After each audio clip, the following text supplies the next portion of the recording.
വളരെ പെട്ടെന്നാണ് കാര്യങ്ങളൊക്കെ നടന്നുകൊണ്ടിരിക്കുന്നത്. നമ്മളതിൻ്റെ റൂമറുകളെ കുറിച്ച് സംസാരിച്ചു കൊണ്ടിരിക്കുന്ന ഘട്ടത്തിൽ തന്നെ കേരള ബ്ലാസ്റ്റേഴ്സ് ഒഫീഷ്യലായിട്ട് പ്രഖ്യാപിക്കുന്നു, Pritam Kotal Blasters വിട്ടിരിക്കുന്നു.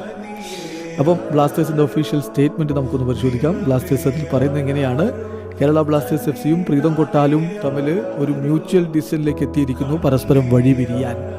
Kerala Blasters FC and Pritam Kotal have reached a mutual decision to part ways. പരസ്പരം വഴി പിരിയാൻ വേണ്ടി അവർ മ്യൂച്വലായിട്ട് തീരുമാനമെടുത്തിരിക്കുകയാണ്. പ്രീതത്തിന് അദ്ദേഹത്തിൻ്റെ കമ്മിറ്റ്മെൻറ്റിനും പ്രൊഫഷണലിസത്തിനും ക്ലബ്ബിലുണ്ടായിരുന്ന സമയത്തുള്ള അദ്ദേഹത്തിൻ്റെ കോൺട്രിബ്യൂഷൻസിനും ബ്ലാസ്റ്റേഴ്സ് നന്ദി പറയുന്നുണ്ട്.